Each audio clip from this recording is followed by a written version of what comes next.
분쟁이 생겼을 때는 지금 말씀하신 것처럼 나는 기독교인이니까 참고 양보한다, 이거는 절대 그렇게 하시면 안 된다고 생각해요. 그것도 이제 물론 있지만 법적인 분쟁은 법적인 분쟁으로 임해야 되는 그 원리가 좀 있다고 생각이 들고, 그리고 인생에서 민사든 형사든 법적인 분쟁 그 상황 비슷한 거로 가는 게 제일 큰 시험이거든요. 내 운명을 내가 통제 못하는 상황이어서 그럴 때는 굉장히 냉정하고 객관적으로 이제 임하셔야 된다고 생각해요. 그러니까 원만하게 양보를 해서 처리할 수 있으면 그렇게 해도 되겠지만, 그게 아니고 무리한 주장이나 무리한 요구가 있을 때는 그걸 또 대응해서 정당하게 내 이제 권리나 내 입장은 지킬 수 있는 그 일들을 굉장히 열심히 처리를 하시는 게 맞다고 생각하고, 그거에는 기독교인 신앙 때문에 그냥 무조건 양보는 맞지 않다고 생각되고, 그다음에 또 하나는 이제 굉장히 그런 상황이 좀 절망적이고 왜 내 인생에 이런 고통이 오냐 이런 고민을 하게 되는데, 그런 생각을 안 하시는 게 좋아. 그러니까 이제 변호사 입장에서 해보면은 너무 자기 상황에 빠지면은 벗어나기가 어려워요. 그거를 좀 객관화시키고 이런 일들은 벌어질 수 있다, 해결을 해나가고 해결이 안 되면 안 되는 것들을 감당을 해야 된다고 할까요? 그런 점에서는 오히려 주기도문의 5번째 기도가 우리를 시험에 들게 하지 마옵소서 하는 거에서, 그 기도를 내 인생에 그 기도가 닥쳐가지고 이 시험을 내가 어떻게 극복할 것이냐, 어떻게 감당할 것이냐, 그 인생의 씨름으로 해결을 해야 된다고 생각합니다.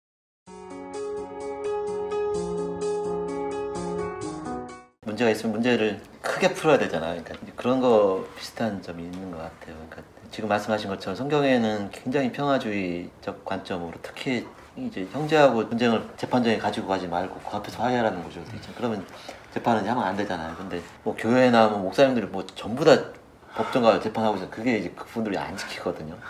그래서 그거를 성경의 이제 본질적인 가르침하고 그렇지 않은 걸 서로 이렇게 종합적으로 이해를 하는 게 법이나 뭐 교육이나 성경 이해에서도 맞다는 느낌이 들어요. 그러니까 뭐 구약에는 십계명도 있고, 십계명에서는 뭐 살인이나 뭐 이제 도둑질이나 위증이나 이런 건 처벌을 하게 돼 있죠. 근데 이제 신약에서는 무조건 평화만 얘기하느냐, 하나님을 사랑하고 이웃을 사랑하라고 한 내용을 칠 때, 이웃을 사랑하라는 얘기는 이웃을 해치지 말라는 얘기도 들어있는 거고, 이웃을 해치는 일에 대해서 막는 것도 이웃을 사랑하는 일에 들어가는 거 아니겠습니까? 이제 그렇다면은 법이라는 거는 이웃을 해치는 일을 막는 기능이 있는 거예요. 법은 누가 나를 해치는 것도 맞고, 그 다음에 이제 누군가가 딴 이웃을 해치는 것도 맞고, 그런 악을 행하는 사람을 제한하는 기능이 있거든요. 이제 그렇다고 치면은 아까 말씀하신 그런 성경의 평화적인 구절은, 이제 그런 일이 생겼을 때 너무 분노에 휩싸여서 거기에 빠지지 말고 이렇게 양보하면서 해결하는 방법도 찾아봐라, 이런 건 되겠지만, 나를 때리는 사람을 용납하고 그냥 그 사람이 얼마든지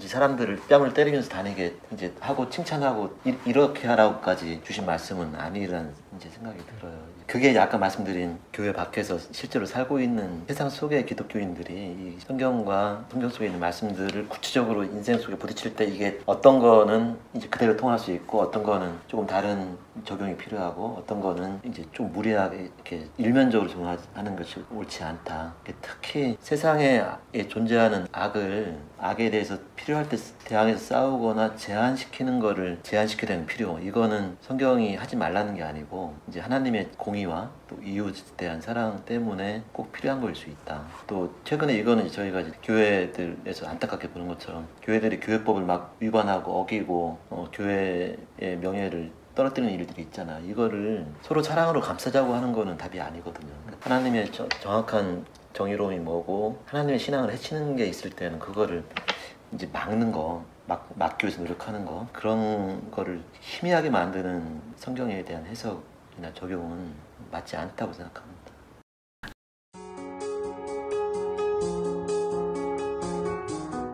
법 쪽에 특히 변호사들이 많이 참여하는데, 평신도 단체죠. 처음 시작은 95년인가 기원실에 변호사 법률가 모임이 이제 거기 같이 참여하다가 몇 년 뒤에 독립을 해서 열심히 잘 믿는 기독 법률가들의 모임을 만들어서 법조계에 기독교 신앙이 어떻게 굴러갈지, 또 기독교 신앙대로 살아가는 걸 한번 노력을 해보자라고 이제 시작을 한 게 지금 22년이 됐다고 그러고, 저희가 조금 활발해진 거는 그 앞에는 20명, 30명 규모였다가 2009년에 이제 한국에 로스쿨 제도가 도입이 돼가지고 전국에 25개의 로스쿨이 생겼어요. 거기에 한동대가 미국 로스쿨로 같이 있고 여기에 각 로스쿨의 신앙 모임을 만드는 걸 제가 도와드리고 같이 연결을 해가지고 그때부터 매년 여름에 전국대회를 현직 법조인들하고 예비 법조인들이 같이 작년까지 12번, 작을 때는 200명, 많을 때는 500명까지 2박 3일씩 이제 모였거든요. 그러면서 일주일에 한 번씩 목요일날 목요 모임을 저녁에 했어요. 토론도 하고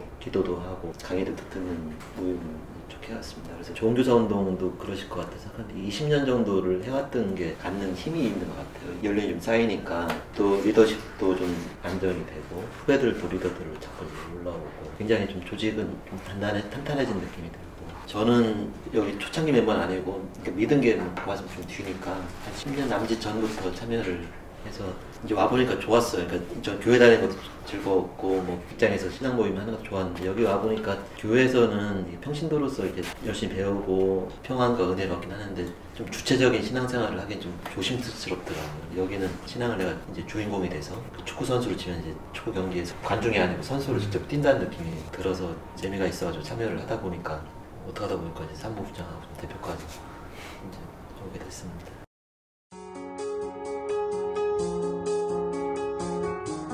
사람들이 욕을 하잖아요, 이렇게.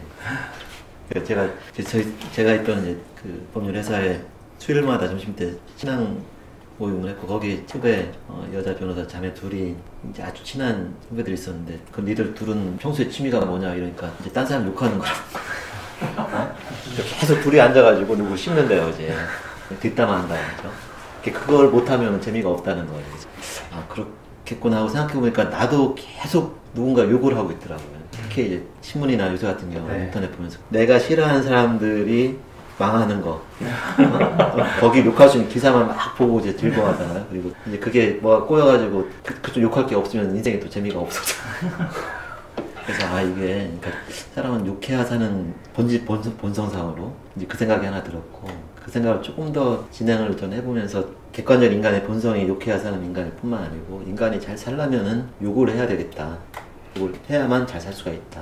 첫째는 사람이 잘 살려면은 남도 욕하고 세상도 욕하고 자기 자신도 욕할 줄 알아야 되겠다. 이렇게 생각을 해봤어요. 첫 번째로 딴 사람을 욕해야 되는 이유는 딴 사람이 악하고 불의한 일을 할 때 그걸 욕을 하지 않으면 그 사람 악을 그냥 놔두는 거니까 이거는 이제 선한 게 아니잖아요. 그러니까 이걸 무조건 참는 게 좋은 게 아니고 어떤 놈이 이제 내 직장 상관이 내 옆에 어떤 사람이 나쁜 짓을 하면은 이제 그 사람 욕을 해야 되는 거죠. 그래야지 고칠 기회도 주는 거고. 세상을 욕해야 되는 이유는 이것도 기독교인들의 그냥 무조건적인 평화주의와 좀 다른 문제의식인데 세상이 불의하고 부조리하면 거기에 대해서 세상은 어쩔 수가 없는 거니까 그냥 관심을 끄자 이건 옳지 않다고 생각했어요. 그러니까 세상이 불의한 것도 욕하고 비판하고 고치려는 노력을 해야지 완전한 세상을 못 만든다고 해도 세상이 그런 불의에 따라서 지옥처럼 바뀌는 걸 막을 수가 있다.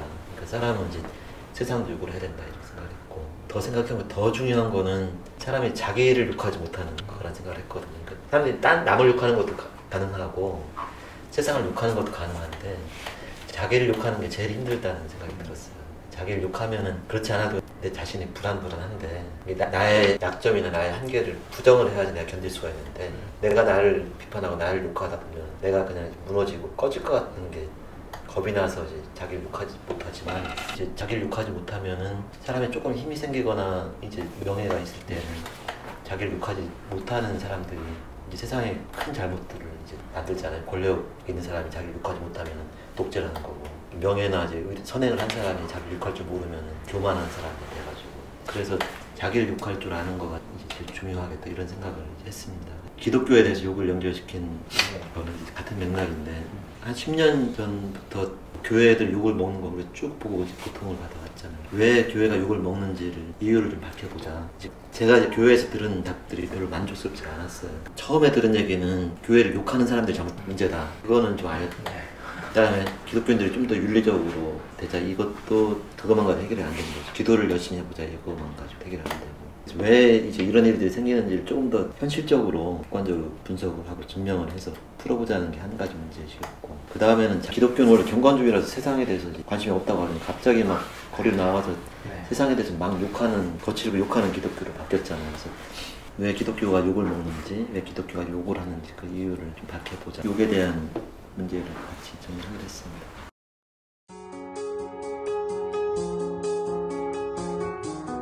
선생님 말씀하신 것처럼 지금 한국교회가 욕을 먹는 제일 큰 문제는 교회와 기독교인들, 그다음에 목회자들과 교인들이 자기를 이제 객관화 상대하지 못하는 거. 잘못했다고 욕을 해도 이제 잘못한 게 없다고 생각하고 잘못한 게 있을 거라는 생각을 안 하고, 잘못한 거는 본질은 잘못이 없는데 옆에 있는 몇 가지가 잘못일 것이다. 다들 괜찮은데 누구 한두 사람만 문제가 있을 것이다. 이 태도에 문제가 있다고 생각이 들고 지금 넘어갈 때가 된 것 같아요. 그러니까 저도 그렇게 배웠고, 이 기독교라는 건 굉장히 강하잖아요. 저희가 이제 갖고 있는 선입관 같은 명제들이 안 믿는 사람은 죄인이고 기독교인은 죄인이 아니잖아요. 그러니까 기독교인 중에 조금 더 열심히 믿는 사람은 더 죄인이 아니고, 조금 덜 믿는 사람은 그만큼 이제 적이고, 안 믿는 사람들이 모여있는 사회는 죄와 불의에 가득한 사회고, 믿는 사람들이 모여있는 교회는 이제 그런 죄가 없는 사회고, 하나님이 계속 축복해주는 사회라고 하니까, 이게 이론적인 거, 신학적인 것보다도 이게 쭉 익숙해진 명제들이 있잖아요. 그러니까 우리 어릴 때 만화영화에서 그냥 세상을 좋은 나라, 나쁜 나라로 구분해가지고 이제 우리는 좋은 나라에 있는 사람들이라는 생각이 좀 강하게 있었다고 할까요? 그러니까 이게 니들이 좋은 나라가 아니라는 얘기를 아무리 들어도 또 우리가 그렇게 느껴도 그렇게 생각 안 하는 거죠. 근데 그러다 보니까 병이 있는데도 병을 알지 못해서 그냥 암세 더 커져나가는 그런 증상이 나타났다고 생각이 들어요. 근데 본질적으로 성경은 이제 로마서 3장에서 모든 사람은 죄인이라고 얘기했잖아요. 죄인 중에 우리가 벗어날 기회를 좀 갖는 거죠.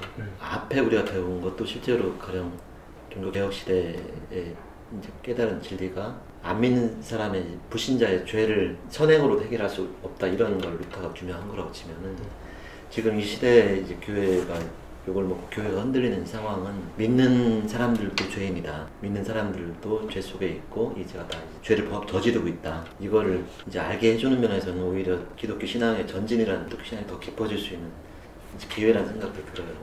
성경은 제가 이해하기로는 구약도 그 당시 믿던 사람들인 유대인 예언자들이 계속 니들은 나쁜 놈들이다, 니들이 이제 죄를 짓고 있다고 얘기를 했잖아요. 복음서에서 예수님이 회개하라, 하나님 나라가 가까워왔다, 그렇게 얘기를 하면서 이제 예수님이 비판한 사람들은 그 당시 믿던 유대인들, 지금 우리가 이제 2000년 동안 기독교인이라는 이제 틀에서 믿고 있지만, 우리들이 지금 현재 가지고 있는 문제들이 일어나고 있는 거, 이거를 극복을 못하는 거가 욕먹는 기독교 문제라고 한다면, 오히려 이거는 아실 거예요. 저는 장로교를 오래 다녔는데 항상 약간 의문스러웠던 게, 주일날 예배할 때 이제 회개 기도가 제가 다니는 교회들은 있었거든요. 자, 이제 회개합시다 하고서, 그러면 이제 내가 무슨 죄를 졌는지 생각을 하는데 시간이 걸리잖아요. 그래서 그 생각을 이렇게 하고 있는데 바로 목사님이 강단에서 예, 여러분의 죄는 다 이제 용서받았습니다, 이렇게 얘기하시거든요. 그러면 나는 내가 무슨 죄를 졌는지 아직 회개도 안 했는데 그냥 용서를 받아요. 그러니까 실제로는 이게 개신교의 이제 종교 문화가 기독교가 제일 죄를 강조하는 종교인데, 사실은 오히려 죄에 대해서 제일 무감각하거나 또 너무 잘 용서를 받아가지고 죄가 죄의식이 마비된 종교처럼 됐다고 할까요? 근데 여전히 이제 예수님이 회개하라고 하신 말씀은 우리가 불신자에서 이제 믿는 사람을 넘어오는 그 회개만 중요한 걸 포함되지만, 넘어와서도 계속 우리의 본성 때문에 생기는 죄와 욕망과, 사람을 보니까 계속 나쁜 짓을 하더라고요. 저희들이 이제 고칠 수 있는 기회를 준다는 점에서는 지금 교회가 계속 편안하고 좋은 상태가 아닌 것이,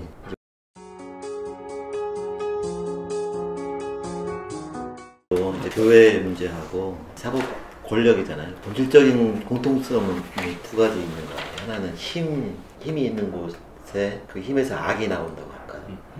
또 하나는 성경 맨 앞에 나와 있는 선악과의 문제 같아요. 선악을 판단하는 과일을 먹는 사람들의 문제라고 할까요? 열심히 신앙생활을 해가지고 대형교회를 만들었잖아요. 신도들은 막 헌신을 하고, 그 목사님도 이제 훌륭한 목사님이었겠죠. 근데 거기가 이제 교단에서 세운 법을 막 어기고 무리하게 아들한테 세습을 하다가 한국교회 전체를 이제 시험에 빠뜨렸는데, 거기는 이제 교회가 커지고 이제 힘이 생겼잖아요. 힘이 약했으면 그런 짓을 못했다고 봐요. 힘이 너무 세지니까 우리는 교단도 마음대로 자주 누구도 우리를 이제 건들 수는 없다.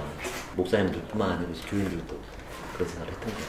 열심히 해서 뭔가 이루어냈을 때 거기서 얻어낸 힘이 거꾸로 선한 게 아니고 이제 그 악과 독을 만들어내는 그 양산이 교회에서 벌어졌고 이제 그러고서는 그게 그 힘이 바로 연결이 돼서 신앙적으로도 선하고 악한 걸 자기들이 판단할 수 있는 절대 권력이 있는 것처럼 그렇게 움직이잖아요.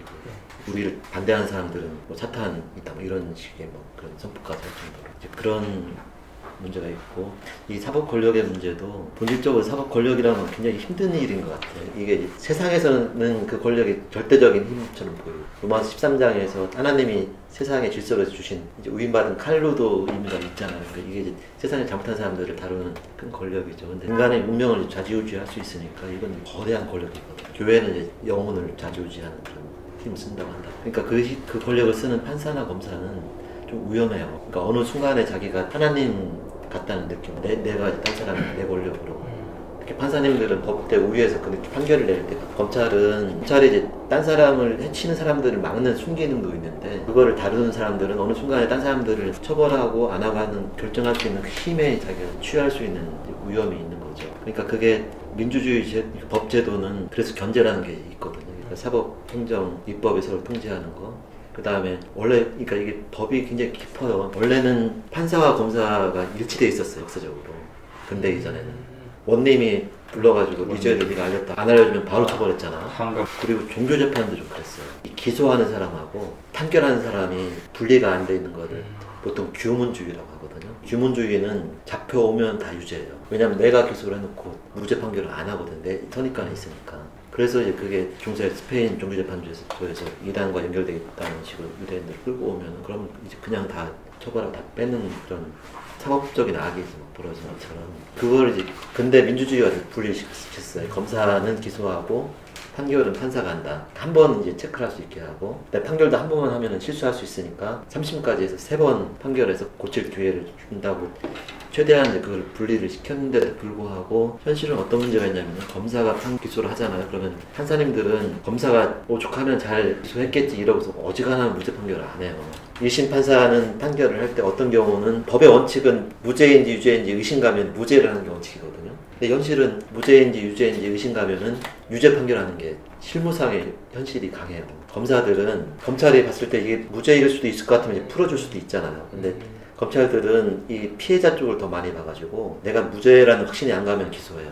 법원 가가지고 따져서 1심에 이제 판사님이 재판을 하시다가 본인이 이제 변명을 잘 못하거나 변호사가 뭐 열심히 안 하거나 무죄일 수도 있겠는데 무죄 판결을 쓰기는 좀 헷갈린다. 또 하나는 이런 것도 있어요. 이제 이 판결문 쓰는 게 유죄 판결 쓰는 게 더 쉬워요. 유죄 판결은 공소장을 그대로 쓰면 돼요. 무죄 판결 쓰려면 그 틀렸다는 거를 풀어야 돼요. 그러니까 그런 거 다 포함이 돼가지고 모든 형사재판이 그렇다는 얘기는 아닌데 그런 성향이 없다고 저는 못하겠어요. 그러니까 1심 판사님들 중에는 무죄일 것 같은데 내가 풀어줄 자신은 없다. 2심이 있으니까 항소해서 또 따져봐라. 항소해서 유죄 판결 갖고 올라가면은 항소심 고등법원 판사님은 1심에서 1심 재판부가 잘 판단을 했겠지. 그 세상에서는 100% 이제 해결된다는 그런 보장은 없지만 여하튼지 그럼에도 불구하고 이런 이제 그 제도는 있거든요. 최근에 사법 권력의 문제가 느껴지는 상황들은 저는 이제 법조계 안에 있으니까 다른 왜 교육의 문제들도 밖에서 비판하는 거 비하면 선생님들이 안에서 보실 때는 조금 다른 게 있잖아요. 저도 이제 법조인이니까 밖에서 판사 검사 나쁜 놈이라고 얘기하는 것보다는 이해가 되는 면이 좀 많긴 하지만 본질적으로 비판받게 되는 부분 중에는 검찰 권력, 세상에서 제일 심각한 그 인생을 심판할 수 있는 심판권을 가지고 있는 거에서 그 심판권을 행사하는 거에 대한 이제 경건한 조심이라고 할까요? 경건한 조심을 충분히 하지 않아서 이제 생기는 그런 문제들. 이게 그거 개인들도 해치고 세상을 크게 해칠 수 있는 일이죠. 그래서 그 점에서는 교회에서 생기는 사고들, 대형교회나 또 힘 있는 목사님들이 사고를 치는 것도 힘 때문에 생기는 거, 사법 권력에서도 그 힘에 취했다고 할까? 힘을 가진 사람이 세상을 선하게 만드는 영향력을만 행사하는 게 아니고 힘이 칼이 되면은 한 번 이렇게 쳐도 딴 사람이 다치잖아요. 또 하나는 이제 그 힘과 연결된 이제 선악을 내가 판단할 수 있다는 그 자만과 교만. 판사와 검찰은 사회적인 또 사법적인 선악을 내가 결정할 수 있다는 그런 교만이 생기죠.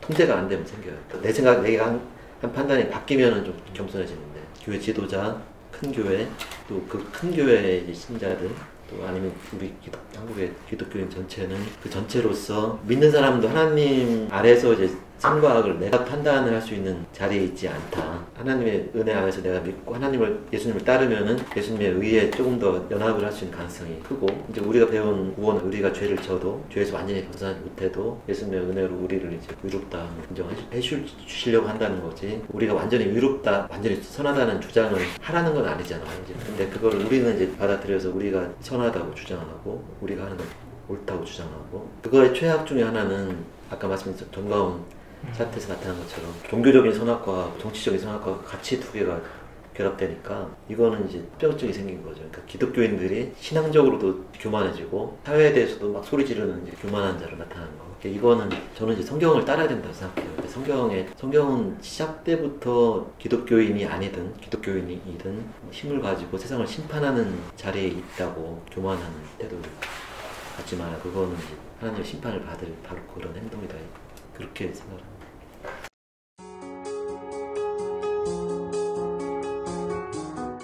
기독법률가의 대표일을 맡게 돼서 이제 조미사운동 회원 선생님들하고 같이 얘기를 나눌 수 있는 기회를 가질 수 있게 돼서 감사하기도 하고 반갑기도 합니다.